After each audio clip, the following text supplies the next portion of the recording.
Thanks for joining me for this series of video Bible studies. My name is Ryan Goodwin. I preach for the East Shelby Church of Christ in Collierville, Tennessee. If you have questions or comments from what we studied today, then please leave them in the comments section below. Or if you'd like to learn more about our congregation, then find us at eastshelby.com. We've been going through the book of Ecclesiastes, and so far we are through chapter 1. Now, the book was presumably written by a man named Solomon from the Old Testament. Solomon was both incredibly wise and incredibly wealthy, and he wondered, given the splendor that surrounded him, if there was anything in this life that could leave him truly happy, truly satisfied, content, and with meaning and purpose. There's a phrase he uses in chapter 1 called life under the sun. Essentially what it means is, if you look at just life under the sun, life on planet Earth where the sun touches, is there anything that can leave us truly fulfilled? Is there anything that gives us actual purpose and meaning, at least in a satisfactory way? Essentially, he wants to take God out of the equation. If you just look at wealth, if you look at youth, if you look at accomplishments and awards, if you look at things like sex, pleasure-seeking, hedonism, possessions, if you just look at life under the sun, can you be happy? So in chapter 2, this is part of the experiment that he's running. And in chapter 2, he's going to wonder if physical things, his wealth, his possessions, and physical intimacy are things that can possibly leave him happy. So he begins the chapter, Ecclesiastes chapter 2 and verse 1, with the following statement. I said to myself, come now, I will test you with pleasure. So enjoy yourself. And behold, it too was futility. I said of laughter, it's madness. And of pleasure, what does it accomplish? If there was any person in human history that was qualified to tell us if hedonism was the path to meaning and fulfillment and happiness, it would have been Solomon. There's nobody else more qualified. Solomon had wealth that we could not even imagine. He had access to resources that we couldn't comprehend. If he wanted something, it was his. If he saw something, he could go get it. Any pursuit, any activity, any hobby, any human relationship, it was his if he wanted it. There was nobody else on earth that was able to pursue his joy and his dreams and his satisfaction as well as his pleasure, quite like Solomon. And essentially, he's giving himself permission in verse 1 to do whatever he wants. I said to myself, come now, I'll test you with pleasure. So go enjoy yourself. Nothing is off limits. Nothing is off the table. If you see it and you want it, go for it. Now, most of us can't live like that. And that's why we take Solomon's word for it, because I don't have the physical resources to just do whatever I want. I can't just say, hey, you know what I think I should do? I should spend 6 months in Italy. I can't spend 6 months in Italy. I can't afford to spend 6 months in Italy. I can't just wake up one day and say, I feel like abandoning my children and my family, and I'm just going to go hiking in Colorado for the next couple years. I'm just going to live off the land and just do what I feel like. I can't walk into a Porsche dealership and just close my eyes and point at something and buy it. I don't have that kind of money. I don't have those kinds of resources. But you know who did? Solomon. Now, I understand Solomon's not literally going to be spending 6 months in Italy or hiking in Colorado for 2 years or buying a Porsche just as an impulse buy. I understand those things aren't what he had available to him in his time period. But whatever the parallel is in his time period, whatever was the most luxurious this or that, the nicest thing, the most amazing pursuit, it was his. And he gave himself permission to do whatever he wanted. His conclusion, just like in chapter 1, was vanity. It was empty. It was a hollow pursuit that left him feeling hollow. But he's going to explain some details here, because he doesn't want to just leave it vague. He wants to give some context for understanding just what it was that he was pursuing. So he says here in verse 3, I explored with my mind how to stimulate my body with wine, while my mind was guiding me wisely, and how to take hold of folly until I could see what good there is for the sons of men to do under heaven the few years of their lives. What he really wants to find out is, at least in this experiment, is can I find that perfect balance? Can I get a little bit buzzed but still have my wits about me? Can I introduce alcohol into my life so that I'm having fun and so that the best version of me comes out? So I tell the best jokes. I've got the confidence that I need. I view life through that lens of I've just got a little bit of social lubricant in my system.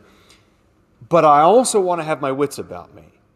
I want to still be guided by my mind. That's a vain pursuit. He was looking for the perfect balance that I don't think anybody on earth can find, to where you have all of the benefits of alcohol, but none of the drawbacks. Well, where is that balancing point?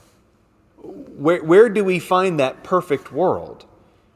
Unfortunately, pursuits like alcohol and drugs and other kinds of addictions, pursuits like that leave us feeling empty, because there's never quite the right amount, but then there's too much.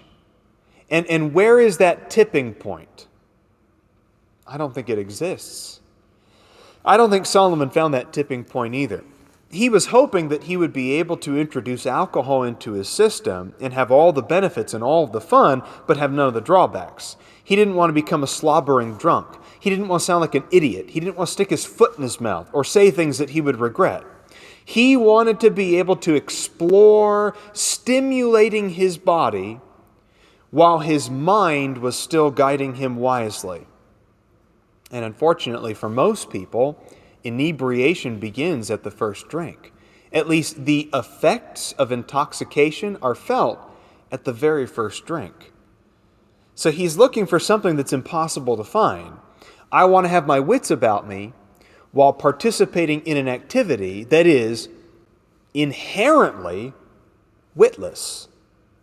Well, he goes on to say in verse 4, so I enlarged my works. I built houses for myself. I planted vineyards for myself. I made gardens and parks for myself. And I planted in them all kinds of fruit trees. I made ponds of water for myself from which to irrigate a forest of growing trees. I bought male and female slaves, and I had homeborn slaves. Also I possessed flocks and herds larger than all who preceded me in Jerusalem. Verse 8, I collected for myself silver and gold and the treasure of kings and provinces. I provided for myself male and female singers, as well as the pleasures of men. I had many concubines, and I became great, and I increased more than all who preceded me in Jerusalem. And my wisdom also stood by me. We'll stop right there, and we'll pick up in verse 10 and 11 here in just a sec. We can read about many of these construction projects in 1 Kings chapters 6 through 10. He built a magnificent palace, which took 13 years to finish, and was one of the first projects on Solomon's list. At the same time, he also built a glorious temple in Jerusalem, made from materials that were the choicest in all the earth. He rebuilt overthrown cities. He expanded Jerusalem, the city. He established parks and vineyards, and even constructed for himself a grand throne. Other descriptions of his projects are found in 2 Chronicles chapter 8 and 1 Chronicles chapter 27. But in all of this, he still found no lasting joy. Now, he probably found a lot of pleasure. He enjoyed himself while he was doing it. But in those moments in the middle of the night, sleeping on a grand bed, surrounded by wealth, looking up at a ceiling that was probably made of gold, what was he left with? To me, that's the important moment for all human beings. I know we put on a good show during the daytime. We put on the suit and tie and we go to work and we make the small talk. We go to the golf course. We drive home in a nice car. We try to put on a good show for everybody else. And we come home to a lovely house and a nice backyard and a golden doodle waiting for us. And the real self, though, comes out in those quiet moments.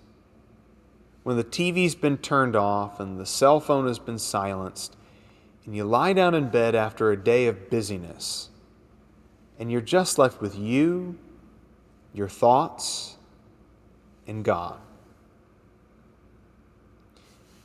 When Solomon had those quiet moments, he felt empty inside. He had riches that were beyond our imagination. Anything he wanted, it was his. And he just felt empty inside. Vanity of vanities, he says. All of life is vanity. Inherent futility in every one of his activities. And whether it was building houses for himself and palaces, whether it was planting vineyards and having gardens and forests, and by the way, you notice from this text, there's no half measure when it comes to Solomon's activities, right? He doesn't just go in like halfway. He doesn't just kind of dabble in things. When he wants to build a garden for himself, he's not planting a little vegetable garden in the backyard.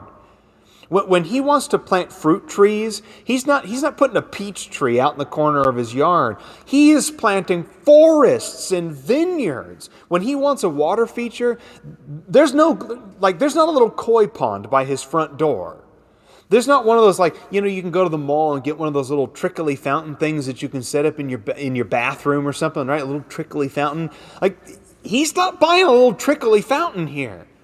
He's making rivers. He's making canals. He's flooding the land to make lakes and ponds and filling it with fish. I mean, it is over the top. No spared expense luxury in everything that Solomon does. But it's not just stuff, it's also people. Solomon talks about the way that he had male and female slaves and even homeborn slaves. He had flocks and herds larger than everyone who preceded him. Now, we always need to tread very lightly when we talk about the subject of slavery, because in different historical contexts, you're really talking about very different institutions. But one very important thing that you can learn about this, and the great problem with slavery, no matter what the context is that the affection that a slave shows for his master is often fake. You know what Solomon was really looking for? He wasn't necessarily looking for slaves. I don't know if Solomon was looking for somebody to fan him with palm fronds or anything like that. I think what Solomon was looking for is companionship, friendship, people to be around him. But what's the point of having people around you when you're just paying them to be there? Or when you, even worse, have bought them and you're forcing them to be there? There is no trading out real human relationships. There is no cheap knockoff that you can get that'll just feel the same. There's no cheap knockoff Dr. Pepper or something that you're able to replace it with. Real human relationships can't be replaced by something that's fake, something that's bought and paid for. And there are other places in the book of Ecclesiastes where he expresses, I think, a little bit of regret and maybe even envy when it comes to human relationships that he's missed out on. But I think it's such a tragedy here, the way he talks about it, how I bought male and female slaves, I had homeborn slaves. It's so casual, right? I purchased human beings as if they were just cattle, as if they were just possessions. I bought human lives as if the gold and the silver and the palaces and the vineyards and the forests and the animals and the beasts that I surrounded myself with, as if my stuff was not enough, I also traded in human lives. That was the kind of power that Solomon had. He was trading in human lives. But that too left him feeling empty. Look at this little reference that he uses in verse 8. I provided for myself male and female singers, as well as the pleasures of men, many concubines. I suppose we ought to be frank in our discussion of sex. We're all adults here. At least I assume that to be the truth. But have you ever thought, if I could just be free to have sex with anybody that I wanted? Boy, that'd be a lot of fun. Boy, that is where I would really enjoy myself. If I could just have sex with anybody and there'd be no consequences and no strings attached and no commitment and no relationships, but if we could just have free sex with anybody that we wanted, boy, how happy that would make me. Solomon says, I had sex with anybody that I wanted, and it left me feeling completely empty inside. I had male and female singers. I had the pleasures of men. I had many concubines. Now, we know from other scriptures that Solomon ended up having 700 wives and another 300 concubines on top of that. Effectively, 1,000 sexual partners were at his disposal. 1,000 women in his life that he could have had sex with at any moment, if he felt like it, if he wanted to. And while many people today might look at that and feel envious, like, wow, what a life that would be. What, the freedom to just do whatever you wanted. A different person every day, a different sexual partner every day. Imagine what that would feel like. You know what's interesting? When you go to Ecclesiastes chapter 9, the same man who said that he had many concubines, the same man who had 700 wives and 300 concubines, the same man who could have slept with a different woman every day for several years in a row, had this to say about marriage in Ecclesiastes chapter 9 and verse 9. Enjoy life with the woman who you love all the days of your fleeting life which he's given you under the sun. This is your reward in life, and in your toil in which you have labored under the sun. The man who had 700 wives said, wouldn't it be nice to just have one wife who you actually love? Enjoy life with the woman, singular, the one woman who you actually love. Because to find love with one person is a reward. To be burdened with 700 wives and 300 concubines, to be burdened with the futility and the vanity of that life. Solomon actually, you almost get the sense there's a little bit of jealousy right there. Wouldn't it be nice to find one person who you actually love than 700 wives and 300 concubines who have drawn your heart away from the Lord?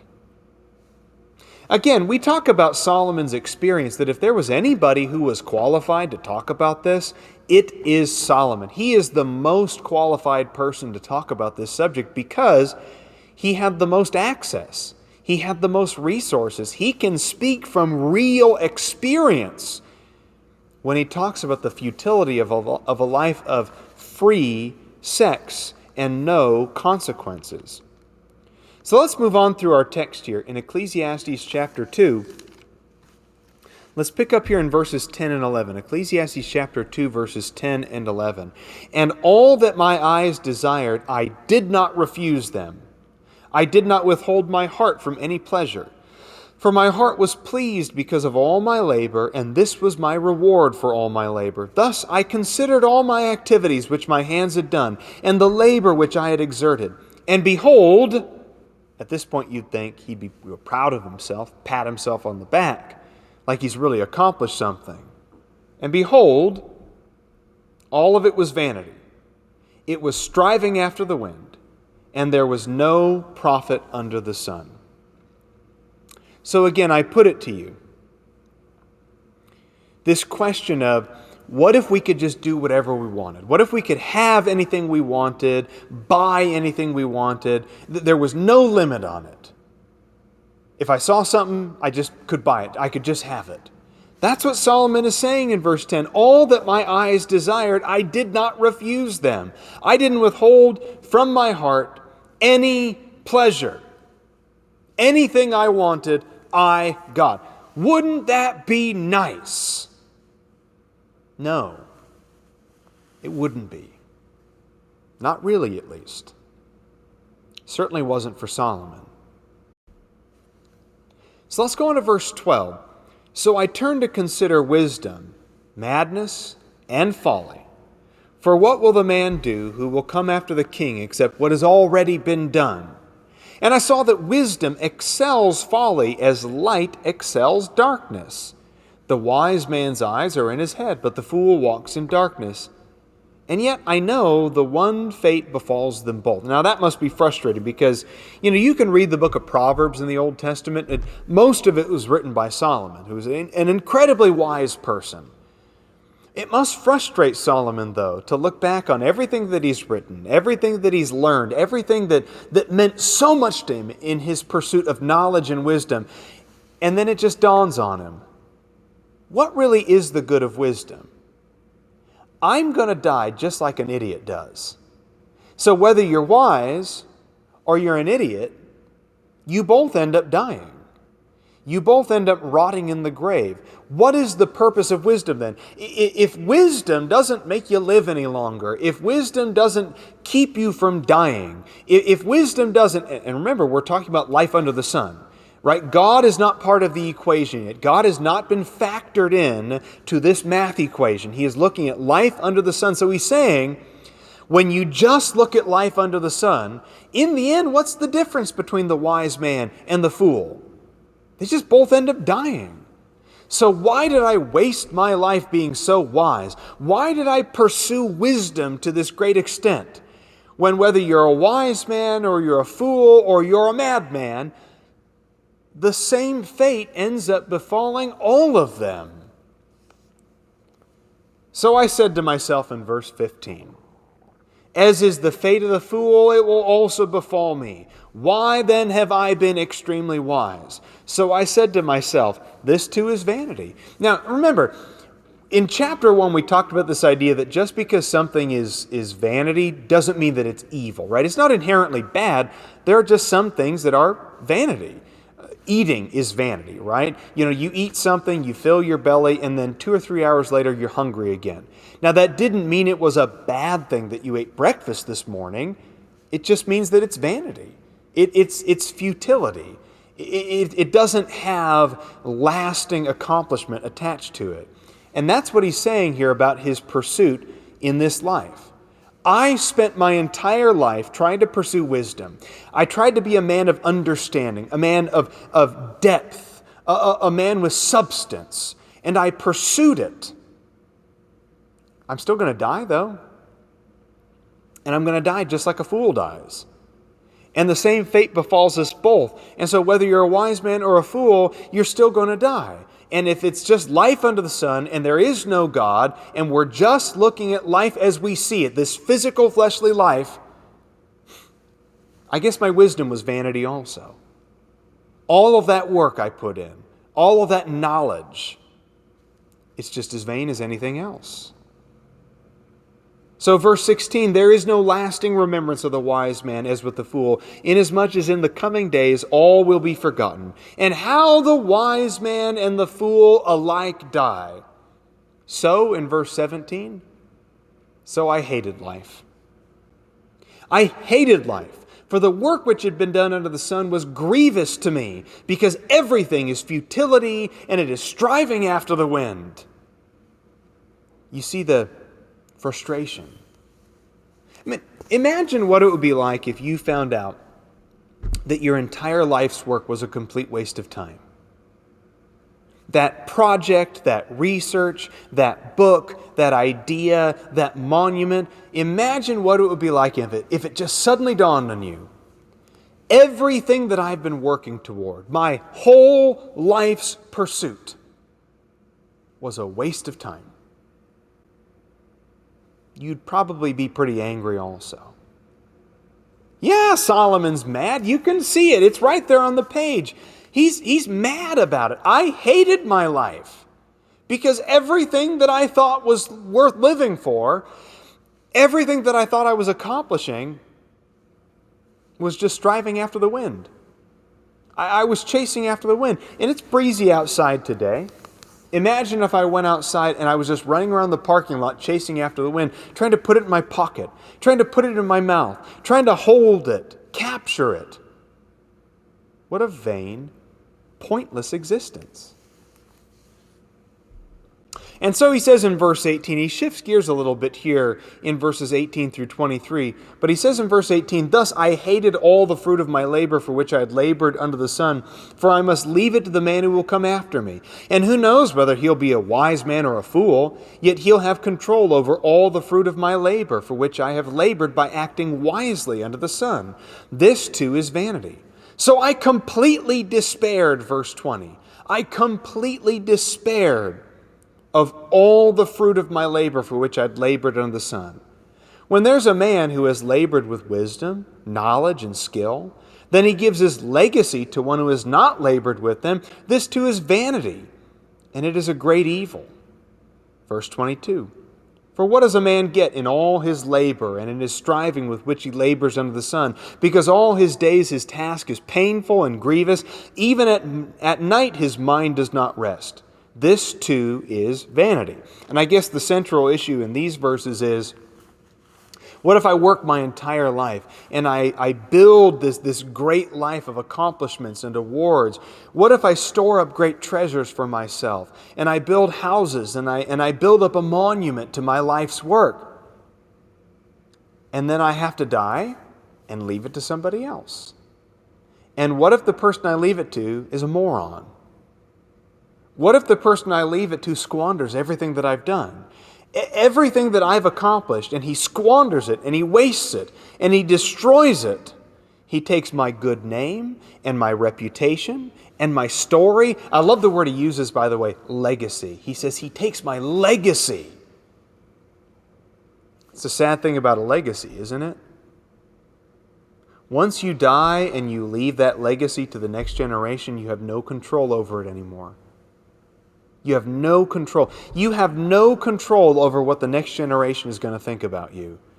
No matter what you've done in life, no matter what good you've accomplished, no matter what you think you've done in your time, in the context of your life, you have no control over what people decide to do with that legacy. They can smear you, drag you through the mud, ruin your good name, take your wealth and squander it, destroy the monuments that you've built. You have no control over it. And you can just imagine Solomon writing this book, just almost ripping the hair out of his head, so frustrated at the notion that he could accomplish so much in his life, and somebody might come along and ruin it. And by the way, if you read about the history of the kings of Israel and Judah, that's exactly what happened. Solomon left all of his wealth to a bum named Rehoboam. And Rehoboam ends up destroying the kingdom. And there's civil war over it. Israel splits in two, Jeroboam in the north and Rehoboam in the south. The very thing that Solomon worried about here is the very thing that came true. Now, we're just about out of time, but I don't want to leave you feeling as despondent as Solomon. What I really like about the book of Ecclesiastes is, in the midst of all of this despair, there are these little moments every now and then. Every couple chapters or so, there's these little glimmers of light that Solomon gives to us to remind us the one thing we're missing is God. And if you just factor God in, if you put God into the equation, the numbers start to add up. And the end of chapter 2 is one of those moments. So we'll end with this today, verse 24 through verse 26. "There is nothing better for a man than to eat and drink and tell himself that his labor is good. This also I have seen, that it is from the hand of God. For who can eat and who can have enjoyment without him? For to a person who is good in his sight, he has given wisdom and knowledge and joy, while to the sinner he's given the task of gathering and collecting, so that he may give to the one who is good in God's sight. This too is vanity and striving after the wind." Whether you're rich or not so rich, whether you have many possessions or only a few possessions, whether you're young or you're old, remember this: you cannot have any lasting joy without God. None. Sex won't leave you lasting joy. Possessions won't leave you lasting joy. Your youth, your vigor, your accomplishments, your fitness level will not leave you with lasting joy. And if you're as rich as Solomon, and you're young and healthy to boot, and you can sleep with anybody that you want, and you can buy anything that your eyes see, even if you were to double all of that, you cannot have enjoyment without God. Because again, in those quiet moments, in the middle of the night, when the TV is turned off, the cell phone is on the other side of the room, and it's just you, your thoughts, and your Creator, it's in that moment that you realize how vain a life this really is. You cannot have enjoyment without God. And so if you're the sinner, if you've rejected God, God has given you a task. You have a job to do, and it's not a very good one. He says in verse 26, you've been given the task of gathering and collecting. What a sad, vain way to put it, isn't it? Your job is just gathering and collecting. That's it. Gathering and collecting. So that when you die, your stuff is given to somebody else. But to the one who is good in God's sight, who has prioritized things in the right way, who has sought after God with all his heart, and is willing to live according to his will and obey his commandments, God has given you something more substantial. There is more joy and more substance and more reward to be found in following God than just stuff, junk, things on earth, your hoard of garbage. You've been given this reward: wisdom, knowledge, and joy. And those are gifts that translate much better to the afterlife than our physical possessions do. I want to thank you so much for your attention today. Again, if you have any questions or comments, leave them in the comments section. Reach out to us if you have any spiritual needs. And as always, my friends, I hope that you have a blessed and wonderful day.